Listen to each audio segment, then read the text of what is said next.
आयत और वर्ग से संबंधित प्रश्न देखेंगे।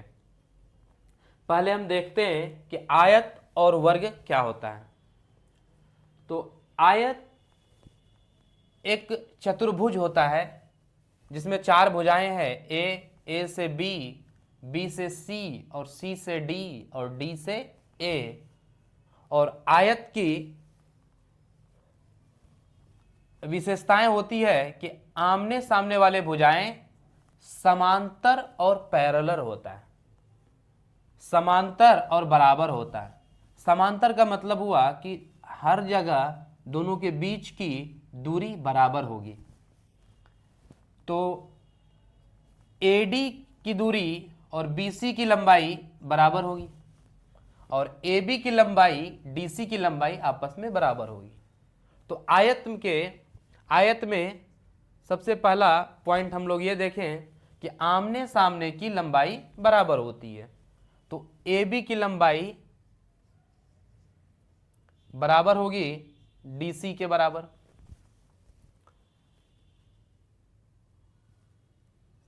और दूसरा A से D की लंबाई बराबर होगी B से C की लंबाई। और आयत में चारों कोनों, जो कोण है, हर जगह राइट एंगल बनता है, समकोण बनता है, यानी 90 डिग्री का कोण बनाता है।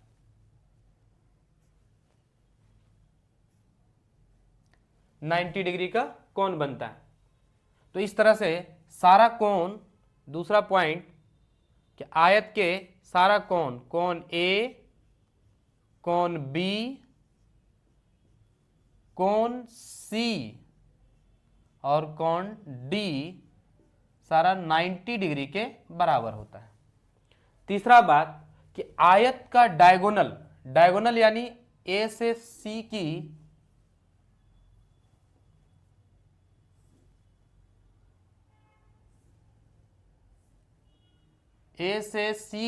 लंबाई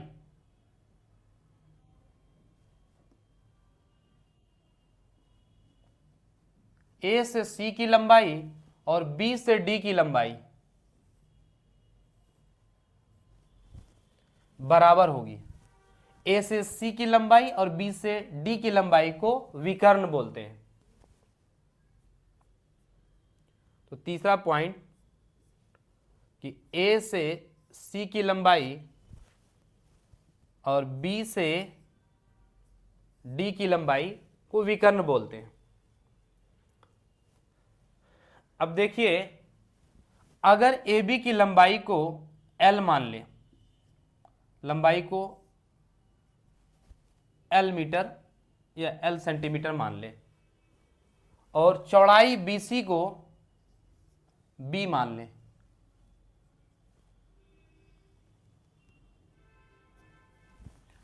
तो पहले देखते हैं कि आयत का परिमिति शब्द में ही देखिए, परि मतलब चारों तरफ, मिति मतलब कि चारों तरफ की लंबाई का माप, मिति मतलब माप। तो परिमिति मतलब चारों तरफ की लंबाई। तो आयत का परिमिति का अर्थ हुआ कि AB plus BC plus CD plus DA के लंबाई। तो यहां से अगर आयत की लंबाई, यहां से आयत का परिमाप अगर निकालें, आयत का परिमाप,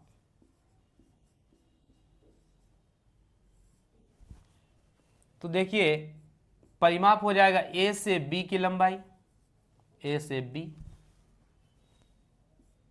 बी से सी और सी से डी और डी से ए लंबाई हो जाता है। अब देखिए ए से बी का लंबाई L,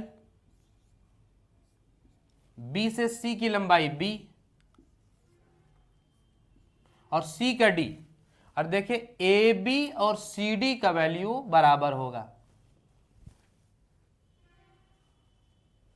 तो ये भी हो जाएगा लंबाई l, और डी से a की लंबाई और b से c की लंबाई बराबर होगा, तो ये भी हमारा हो जाएगा b।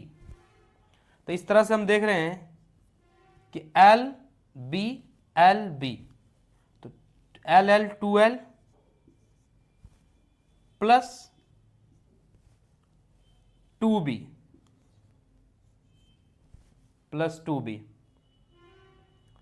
और इसमें अगर 2 को कॉमन ले लें तो 2 को कॉमन लें, 2 इंटू एल प्लस बी, ये हमारा फॉर्मूला एक निकल कर आया कि आयत का परिमिति 2 इंटू एल प्लस बी होता है, 2 इंटू एल प्लस बी। अगर देखिए इस परिमिति में अगर हमें लंबाई निकालना हो, परिमिति को p अगर मान ले, तो देखिए कि आयत का परिमिति हमारा हो गया 2 इंटू एल प्लस बी परिमिति, और परिमिति को अगर p मान ले या परिमिति को लिख ले पूरा परिमिति, 2 देखिए गुना में है तो गुना में 2 भाग में चला जाएगा, तो l प्लस b का जो वैल्यू हमारा होगा वो होगा परिमिति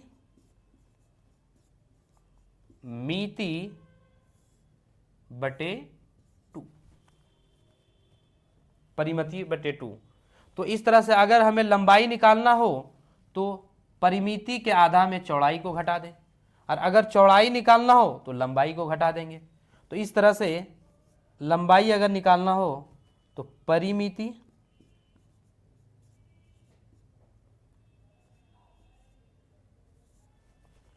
बटे 2 माइनस चौड़ाई,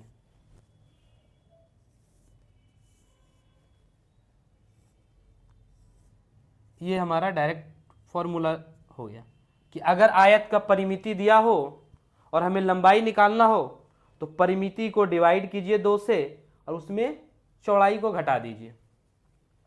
उसी प्रकार से अगर चौड़ाई निकालना हो तो चौड़ाई देखिए b परिमिति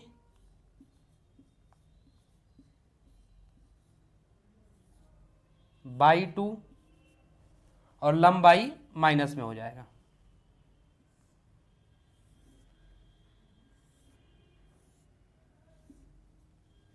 तो इस तरह से हमें आयत का परिमाप या परिमिति 2 इंटू एल प्लस बी मिला, और आयत का लंबाई निकालना हो अगर परिमिति दिया हो तो परिमिति बाई 2 माइनस चौड़ाई, और चौड़ाई निकालना हो बी वृत्त परिमिति बाई 2 माइनस लंबाई।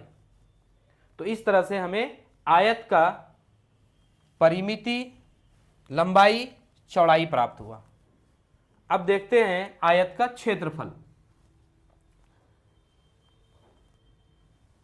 आयत का क्षेत्रफल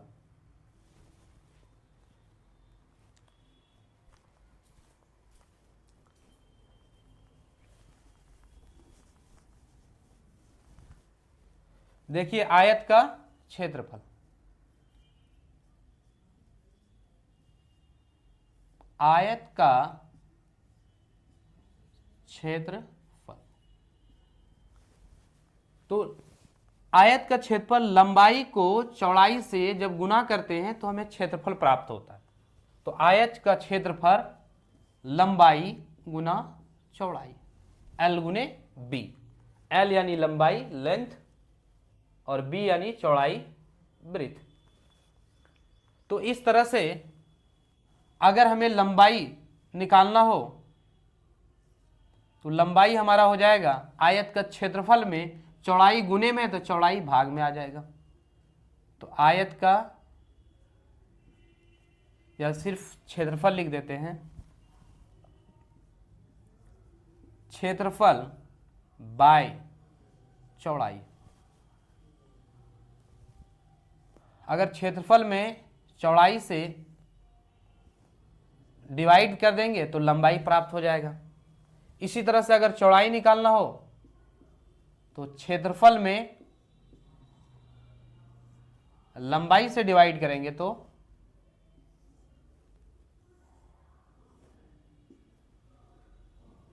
हमारा चौड़ाई प्राप्त हो जाएगा। देखिए ये फॉर्मूले आपको याद करने की जरूरत नहीं है, एक दो बार इसी तरह से आप प्रैक्टिस कर लेंगे और क्वेश्चन बनाते बनाते बनाते याद हो जाएंगे। अब देखिए आयत का विकर्ण, जो ये ए से सी की होती है लंबाई, इसको आयत का विकर्ण बोलते हैं। तो ए से सी की लंबाई, अब ध्यान से देखिए कि ए से सी जो हमारा ये है,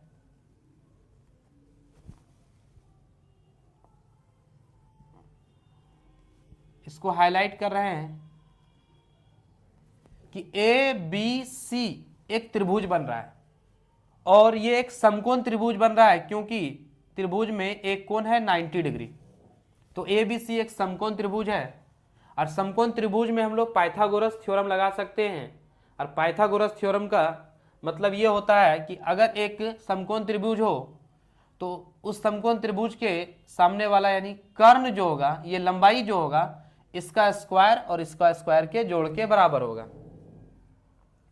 तो देखिए विकर्ण को, इस लंबाई को विकर्ण बोलते हैं। तो विकर्ण बराबर यानी विकर्ण का स्क्वायर, विकर्ण, ये विकर्ण का स्क्वायर लंबाई का स्क्वायर प्लस चौड़ाई के स्क्वायर के बराबर हो। लंबाई का स्क्वायर प्लस चौड़ाई के स्क्वायर।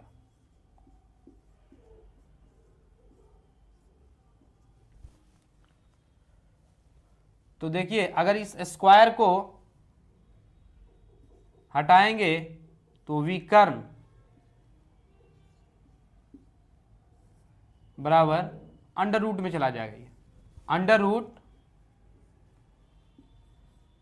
लंबाई का स्क्वायर प्लस चौड़ाई का स्क्वायर,